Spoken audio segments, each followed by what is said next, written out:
Welcome to the Italian Wine Podcast. This episode is brought to you by Wine2Wine International Academy, announcing the 24th of our Italian Wine Ambassador courses to be held in London, Austria, and Hong Kong from the 27th to the 29th of July. Are you up for the challenge of this demanding course? Do you want to be the next Italian Wine Ambassador? Learn more and apply now at wine2wineinternational.com.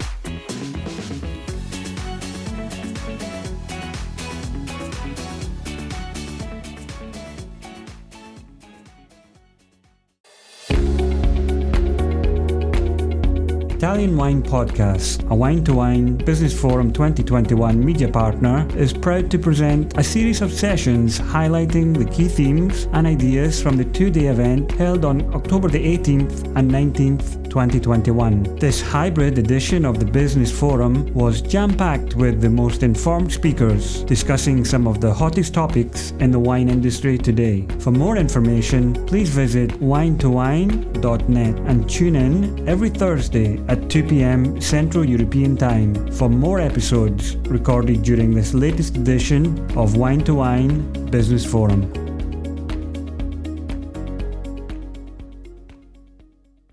My name is Carlo Rossi Chauvenet. I'm a lawyer expert in the wine industry. And this morning we will start Wine2Wine with this meeting on the new frontiers in wine marketing, anticipating the opportunities in nascent technologies. We're so glad to have here Paul Caputo, Italian wine ambassador, journalist and entrepreneur in wine, and who will share with us a vision, a future vision on the evolution of wine marketing. So, Paul, thank you very much for being here, and I leave the floor to you. Okay, Carlo, thank you very much. Ladies and gentlemen, thank you for making the trip into this smaller room. I appreciate it is 9 a.m. on a Monday morning, and there is a big talk in the next room happening. With a well-established, well-known global platform. So I appreciate your interest in what I've described as new frontiers in wine marketing. So thank you. I suppose before we start, just a couple of things. The first thing to say is you may find this talk a little bit frustrating in that many of these concepts, while I think are extremely exciting, are also just a little bit still out of grasp. But nevertheless, I think it's really important to keep these concepts in mind as you look at your wine businesses over the next year, 2, 3, 4 years. I think you're going to see a very, very rapid adoption of them, even if they're still very much in an experimental phase.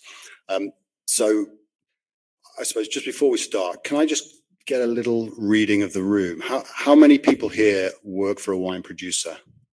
Okay, and how many people are just sort of in sort of distribution and sales? Okay, so we've got a little bit of a mix.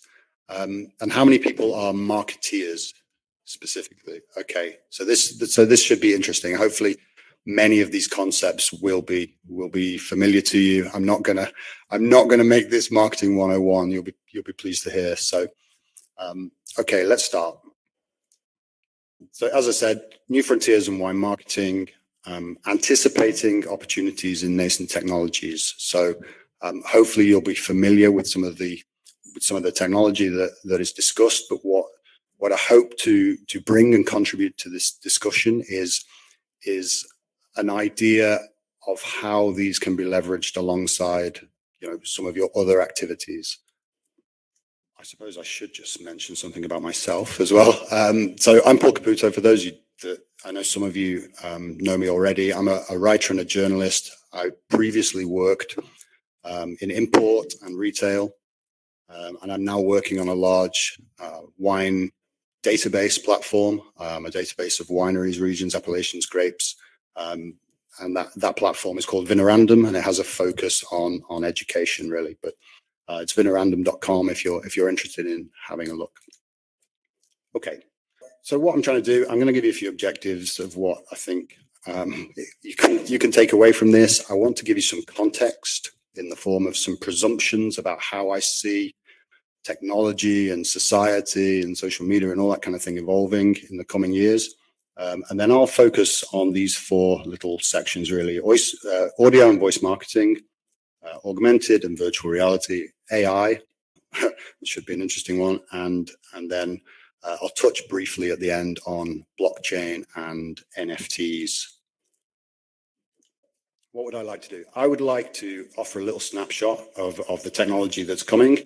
I'm going to give you some speculation, really, on how I see it might be able to be used within the wine industry. I would like to provide some practical advice for the present. Obviously, it would be great if you can leave this room with some takeaways that you can at least start to think about and implement. And of course, beyond that, I'm talking about creative thinking. If anybody would like to discuss any of this stuff later with me as well, please feel free. Right. So this is the interesting bit. So some presumptions around why I feel that these points are going to be important. Our digital identities are going to expand massively. They already are. Whether you view that as our kind of curated life experiences on Instagram, or whether you see that as just your general life administration in the cloud, it's going to be really important. I mean, I've just checked in here with my COVID Green Pass, which obviously carries my health information. Like, the idea that would happen a couple of years ago would have been crazy, that I'd have to demonstrate my fitness to enter a room. But it's happening, and there's no reason to suggest it's going to go back. And I think, in fact, what we're going to see is the further growth of our online identity and identities. By implication, we can presumably have several identities, and we can assume a slightly different role and character in a different online environment. So building on from that, it's logical to assume that virtual spaces are going to grow. Places online where we can express ourselves are going to grow to match that demand. It's not just about demonstrating facts and figures about your life. It's not just about demonstrating health statuses and tax records. It's also about expressing yourself. And I think you'll see later in the presentation that's quite an important component of why I think some of these technologies are going to be very useful. Technology will ultimately be affordable. Some of these concepts you're going to hear in this presentation, you're going to go, yeah, but Paul, how much is that going to cost? Are we really going to do that? That's not realistic. But actually, as technology begins to disperse through the population and things get cheaper and easier, these concepts, just like filming and streaming video, a few years ago was super expensive. Not anymore. Matthew Hawkey, as I can see, are doing it now. So alongside that, audience fragmentation is also going to be a big challenge for us. It's already a challenge now, but I think one thing is for certain, and that is that we are never going to go back to these, big media brands that control the audience and the numbers. Okay, you might suggest that Facebook's doing that, Instagram's doing that now, but actually there is still a huge landscape of media players that are all competing round the clock for our attention. And I think that is going to continue to be the case, more so than ever. And therefore engaging your followers, your subscribers, your customers, engaging them with new content, with new ideas, that is going to be the fundamental building block of marketing. Okay, it is already, but more so than ever before. And finally, we probably all know selling wine is not easy. The industry is going to experience increased competition from multiple angles, not just the number of wines available, but also actually competition from the cannabis industry, from healthy living sectors, it's going to be difficult. And I think wine companies, wine brands are going to have to work extra hard to make the leap towards selling into the next generations. Okay, so that's just a little bit of context. That's really my little worldview in a few lines, just to run up at this. Here's a little quote, William Gibson: "The future is already here. It's just not evenly distributed." And I think you'll find that if you do any research into these technologies, or if you already know about these technologies, you'll know that they are actually in use. People are using them. People are managing to build pretty cool projects with this technology. So yeah, it's just a matter of time before it disperses. Okay, let's start with voice marketing. Another little room read. How many people currently use a voice assistant? 2, 3, okay. How many people podcast? Okay. How many people listen to podcasts? Okay, a much bigger thing. Okay, and how many people engage with sort of in-person audio spaces like Clubhouse or Twitter Spaces? Okay, brilliant. So it's not a new concept, but one thing is certain, and that is the growth in all of these platforms. Audio is a fantastic vehicle to reach new people, especially in an age of busyness. You know, we're all super busy. We all do 100 things at once. We're all distracted, and quite a lot of us live with our headphones in. You know, audio is something that we can do alongside all the other busy things. Beyond that, it's intimate. It's an intimate experience, and it provides a great opportunity for you to reach your customers and your prospects. You can engage people on a really emotional level using audio. So Siri, believe it or not, is now 10 years old.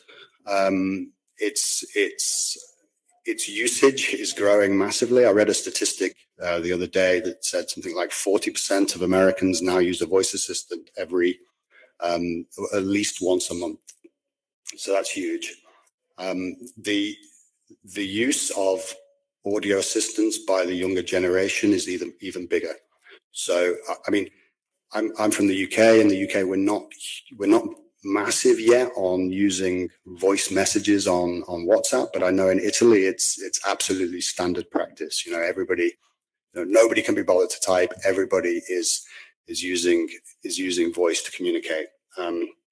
Now, those people who represent wineries here, how many of you have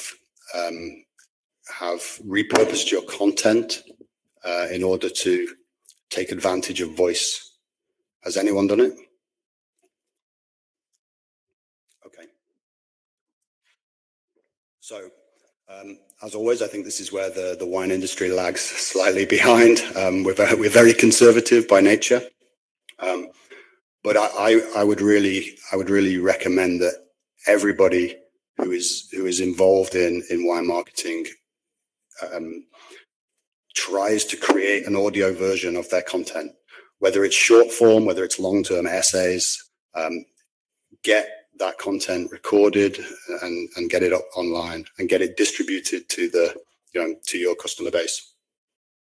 Podcasts, audio networks, these are all hugely important things to be part of, not only from a brand, and a brand marketing perspective, but also from an individual networking perspective. There's a fantastic talk, I think it's later in the day, with Matthew and Renee, who I'd recommend you go and see that. They're going to talk more about their experiences using Clubhouse in order to fuel their journey and fuel their networking and business development in the space. So it's voice marketing is a fantastic tool. What can you do today? Embrace audience fragmentation. There's no point fighting it. It's really important to get involved in these kind of guerrilla marketing projects. I participate in audio networks. You're going to know this, but it establishes credibility and trust. And it's simple, but it's super effective. I think the thing that's currently missing from this approach is the capturing the leads, the establishing of marketing funnels to sit alongside, this. At the moment, it's still very much a sort of go into these audio spaces and, invest time. There's some casual networking, but what we're yet to see is any real approach to link that time spent into other areas of the sales and marketing funnel. So that would be something I would encourage people to think about. Beyond this, what's coming down the line? Well, voice integration with artificial intelligence is the next step, really. So at the moment, voice searches are quite simple. You could go, "Hello Siri, what are the top Brunello di Montalcino wines?" And it will give you a list, but it will be no different than if you searched, the same thing using text. But what is coming down the line is the personalization and the localization of this. So,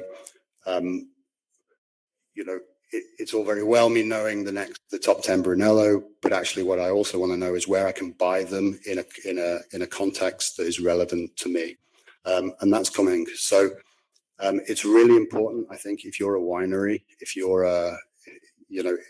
particularly if you're a winery, that you engage with some of the key websites, where your wines are listed and referenced. It's really important to make sure that that content is up to date, is accurate, and connects actually to the wholesale and the retail arms. Okay. Beyond that, which I think is a little bit further away, but also quite interesting, is the notion of translation. So if I am able to rattle off a voice message in English that can be translated quickly into Italian, inevitably I'm going to be able to reach new markets. Okay, let's do virtual and augmented reality. How many people have had a virtual reality experience? Out of curiosity, would you say it was a good one, a positive one? Average?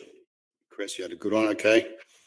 All right, so yes, you're right. It's they can be a little bit disjointed at the moment, but what's quite interesting is our reaction to the pandemic. Obviously, as we all know, Zoom took over. We were all doing videos and podcasting stuff on Zoom, but of course, we probably quickly got bored.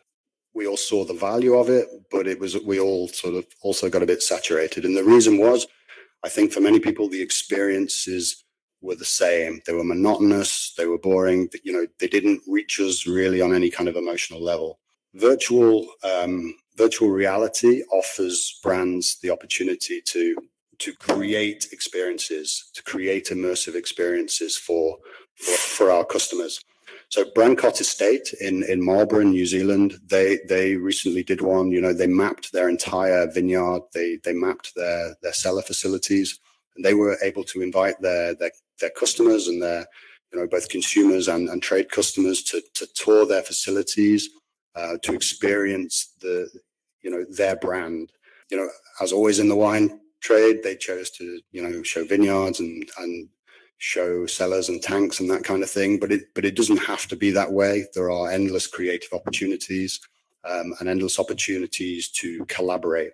And I think many of you will have seen the augmented reality campaign of 19 Crimes, and I think that's referenced. I think there is another seminar on that somewhere today.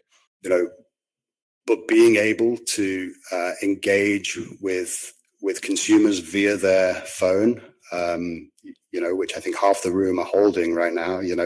Phones are the key tool of our time. So being able to get into people's phones is really important, and augmented reality does that. So, okay, for me, the 19 Crimes campaign wasn't really aimed at me. It didn't necessarily tick the boxes that I personally would like to obtain from my wine journey. But for many people it did, and it's been a hugely successful commercial project. So using augmented reality and virtual reality to storytell and to scene set and to provide immersive experiences is obviously, it's a really important idea to consider. It's potentially a little bit expensive still, and I think you have to work particularly hard to storytell in the right manner, to consider the kind of content that is going to be relevant for the particular setting in which perhaps the wine may be consumed or the virtual reality experience may be had. But it's definitely worth considering, worth pursuing. I think what is also very exciting is the growth in virtual trade fairs. So, okay, nothing can replace face-to-face. We're all here. We all made the trip to Verona because we enjoy engaging and interacting with people. That's true, and virtual fairs won't replace that. However, I do think there is a huge opportunity for some of the more transactional and some of the more basic B2B correspondence and connectivity that can be done remotely. Thank you for listening to Italian Wine Podcast. We know there are many of you listening out there, so we just want to interrupt for a small ask. Italian Wine Podcast is in the running for an award, the Best Podcast Listening Platform, through the Podcast Awards, the People's Choice. Listener nominations is from July 1st to the 31st, and we would really appreciate your vote. We are hoping our listeners will come through for us, so if you have a second and could do this small thing for us, just head to ItalianWinePodcast.com from July 1st to the 31st and click the link. We thank you, and back to the show. On top of that, they're using virtual technology. So for example, there's a company called VFairs that build out the entire trade fair environment. You can walk down the aisles, you can see the different pavilions, you can go in meeting rooms, you can do all the things that you would expect to do at a trade fair. What the difference is, though, that you get to collect information in a different way. You get to be a lot more efficient about your time. You get to do more meetings. You get to meet more people. As an exhibitor in such a fair, you get to demonstrate your brand. I would argue in a much more effective way. I've been going to trade fairs as a buyer and as a writer for a decade now, and every time I walk away feeling there must be a better way of doing this.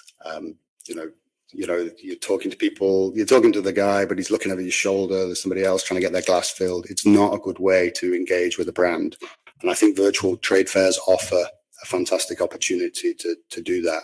And in addition, for marketeers, for consortios, for syndicates who represent multiple producers, I feel they offer a fantastic platform to do much more bespoke and focused targeted events. I think a couple of other examples there. You may have seen the Barolo MGA project, which maps out all of the different cru vineyards. I think that is the beginnings of a nice immersive experience. And I think from an education platform, from an education perspective, again, I think that's a really great vehicle. I'll just finally touch on Bidstack. Does anyone know what Bidstack do? So Bidstack is a company that deploys in-game advertising.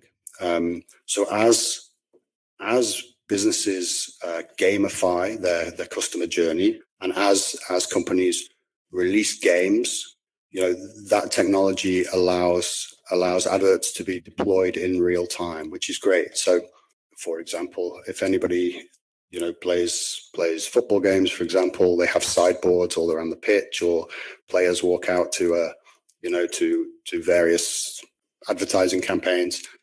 I can actually deploy the adverts to a set geographical area, to a set age group. And I think that's a really exciting little development. It's definitely have a look at what Bitstack do. And I think it will give you some great ideas about how you can maybe work with other technology partners, perhaps in more relevant fields to your brand. Okay, again, a few little ideas just on AR.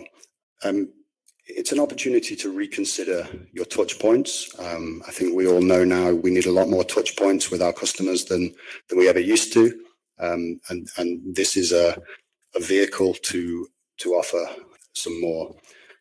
Collaboration is going to be absolutely key. And this kind of technology allows us to collaborate in creative ways, and perhaps with people, with influencers, with other brands in a way that perhaps we may not have considered before.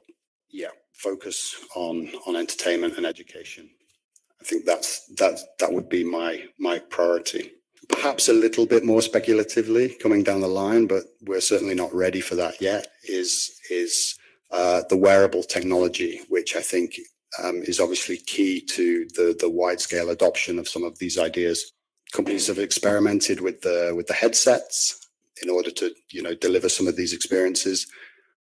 We probably still feel a bit silly walking around in massive goggles, but I think as that technology becomes a little bit more trendy, a little bit more suited to our busy day-to-day lives, we're going to find that these experiences suddenly start to come along a lot more often.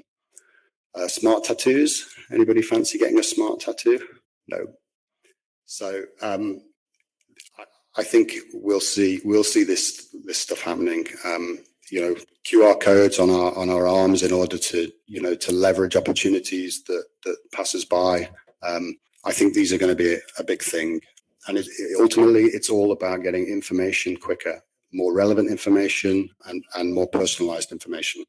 Holograms as well are coming, but I'm not gonna dwell on that. AI. Okay, so Amazon have just released a little robot. I think it's only available in America at the moment. They're going to keep the distribution a little bit smaller for the moment while they test and iterate.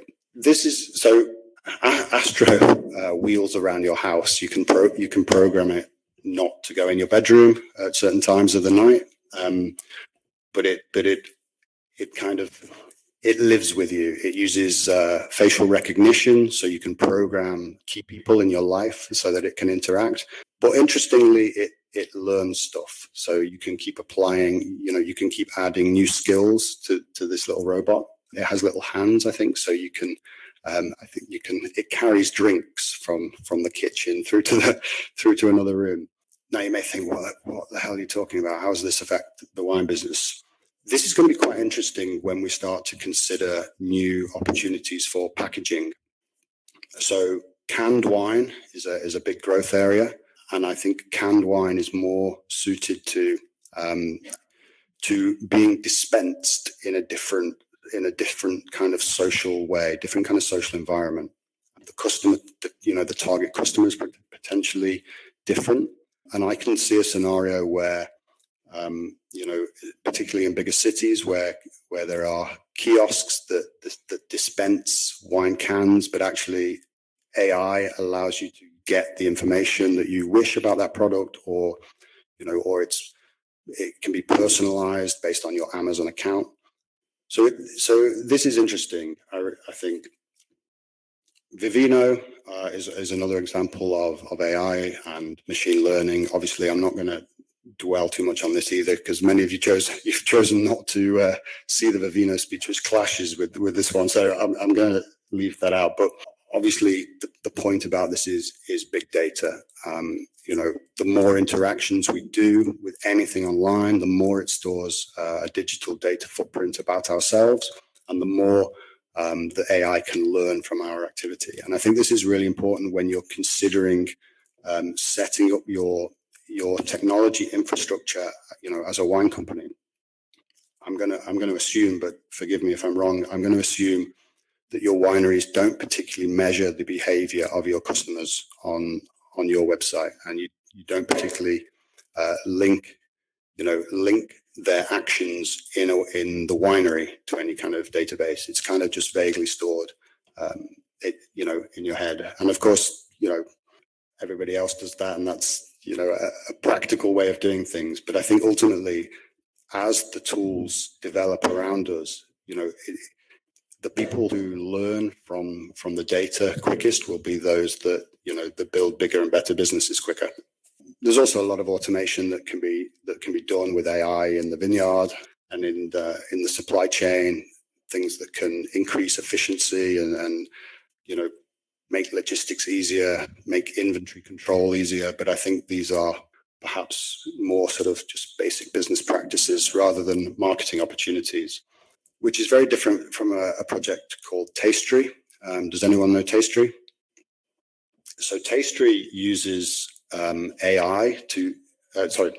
Tastery uses chemical analysis of wines partnered with consumer palate surveys to teach AI how to taste. Again, it sounds far-fetched, but this is happening right now, and this company is using the results of this data in order to better predict the sales performance in the market of various types of wine. Again, as a wine lover and a wine enthusiast, I feel that this kind of squashes things down into the middle, and we get increasingly homogeneous products.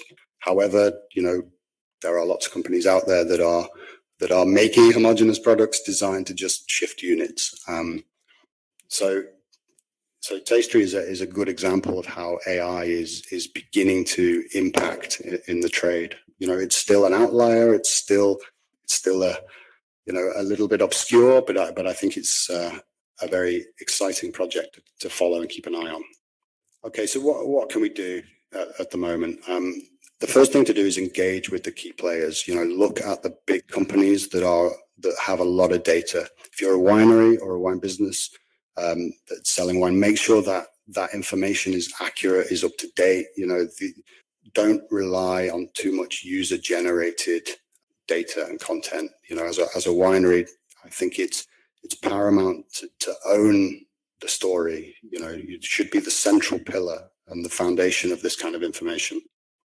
Focus on your own website first. That is ultimately where these projects are going to extract information from. The amount of winery websites that I see that do not reflect what they're doing is baffling. But nevertheless, I think the website is fundamental to engaging properly with AI. Beyond that, consider your data strategy. How can you learn from the behavior of customers in the cellar, at trade fairs, at tastings? Try and integrate these things, because ultimately the more data you have, the more you can create projects that will make life simpler and make new storytelling opportunities more effective. Okay, I'm gonna wrap with and hopefully, do we have time for a tiny bit of Q&A? Does anybody know what NFTs are? Okay, great. So I just realized that says Internet 2.0. It should be 3.0. Don't worry, I'm not too behind. So okay, blockchain at the moment is being used to create supply chain transparency. Now, for premium wineries, I think this is quite exciting. To be able to document and demonstrate authenticity is really important. We've seen over the years some of the scandals with fraudulent bottles and fraudulent labels. So blockchain provides some interesting solutions to that kind of thing. But I think what's really exciting is NFTs, which stand for non-fungible tokens. So to kind of bring us back to this concept that our digital identities are going to expand in the future, tokens and digital tokens provide some quite cool opportunities in our lives. So I'll give you a little story. Louis Vuitton, I think they spent a few $100,000 purchasing digital space in an online virtual world called Decentraland. So if you Google image Decentraland, you'll see what looks something like The Sims I don't know if you know that old game, The Sims, but they paid several £100,000 with a view to building a Louis Vuitton store to offer virtual fashion, which is unique, tokenized fashion pieces for the people who engage in that online world for their avatars. So it's an exciting space. A couple of the uses that immediately come to mind for me are the ability to engage with a customer base by issuing these unique tokens on blockchain. So, for example, if we think about the younger generations now who don't collect wine, and you ask them why, and they say, well, I move about too much. I'm in New York, and then then I've got a job in Singapore, and I can't possibly carry all these bottles. But they still enjoy the experience of collecting these. I think these tokens provide an interesting opportunity for wineries, particularly to reward loyalty and personalize the sale experience. At the moment, we see some top end lines that have numbered bottles. So this kind of builds on that step. So you can have your personalized wine, and you can keep it in your digital wallet with your COVID health pass, and your digital deeds to your property. And I think this could be a really, really interesting opportunity for people. I think we're at almost time, aren't we? So I will just get off the stage. Perfectly on time. Thank you so much, Paul, for all these inspirational elements that you brought to us. I took a lot of notes, and I have a lot of questions too. But before leaving the floor to the questions of the crowd here, I was thinking, do you think that there is the need of a new digital expert manager? I mean, all that has all these skills to move in the digital sphere, and do you think this is a person or is a team of people? Because I was wondering who can have all these skills and promote correctly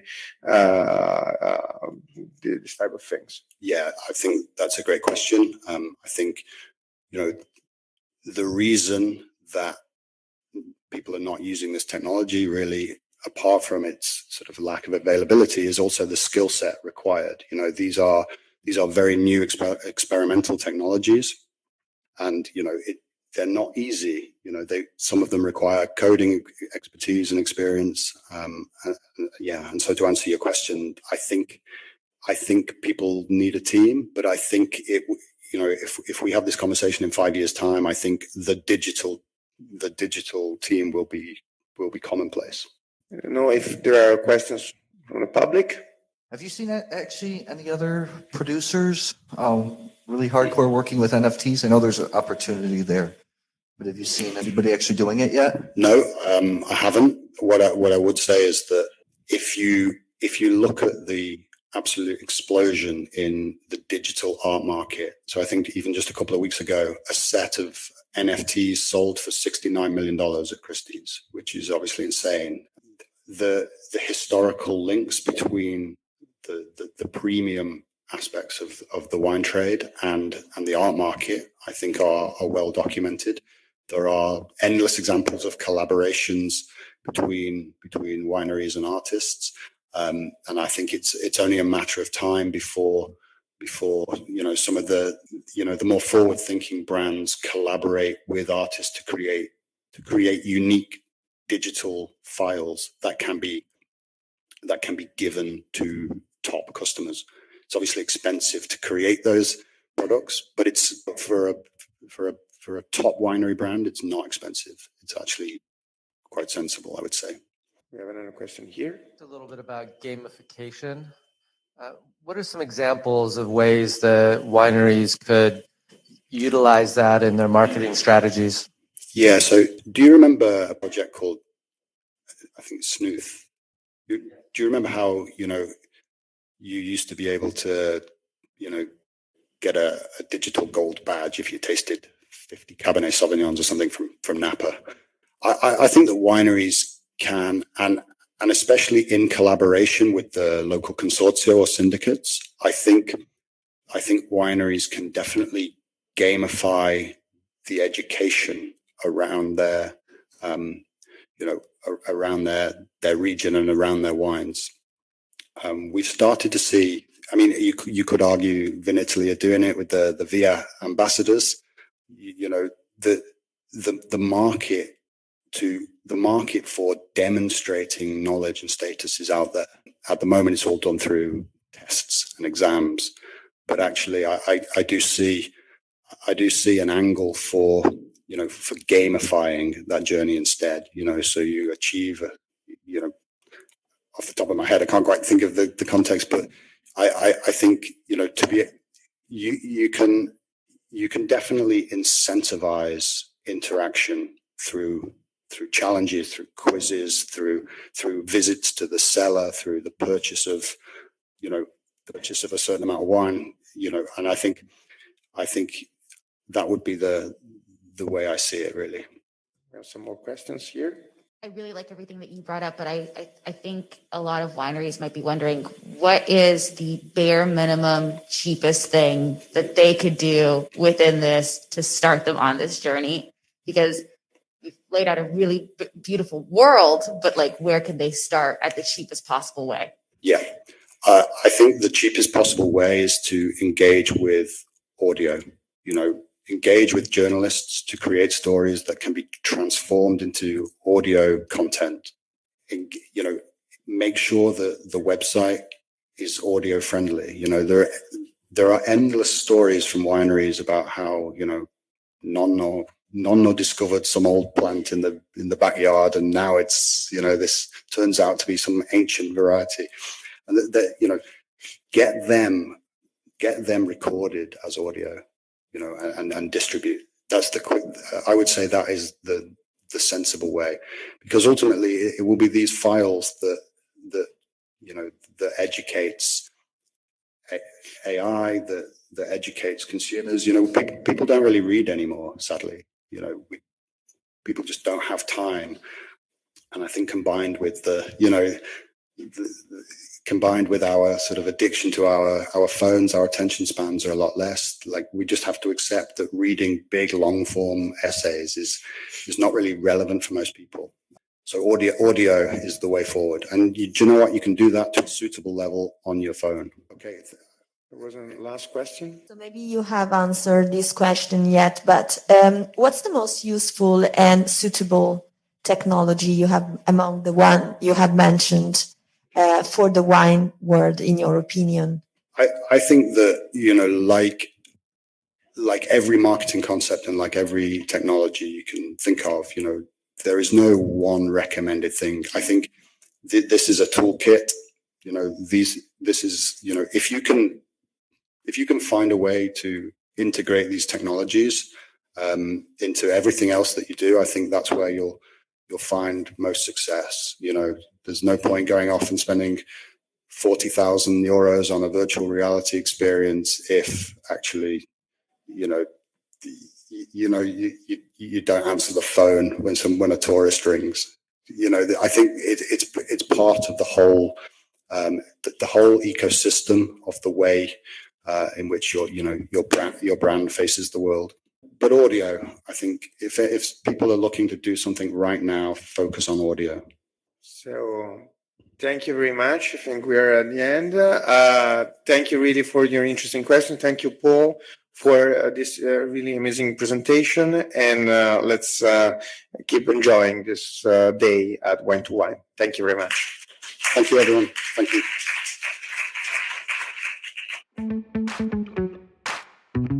Thanks for listening to this episode of Italian Wine Podcast, brought to you by Vin Italy Academy, home of the gold standard of Italian wine education. Do you want to be the next ambassador? Apply online at vinitalyinternational.com for courses in London, Austria, and Hong Kong, the 27th to the 29th of July. Remember to subscribe and like Italian Wine Podcast, and catch us on SoundCloud, Spotify, and wherever you get your pods. You can also find our entire back catalog of episodes at ItalianWinePodcast.com.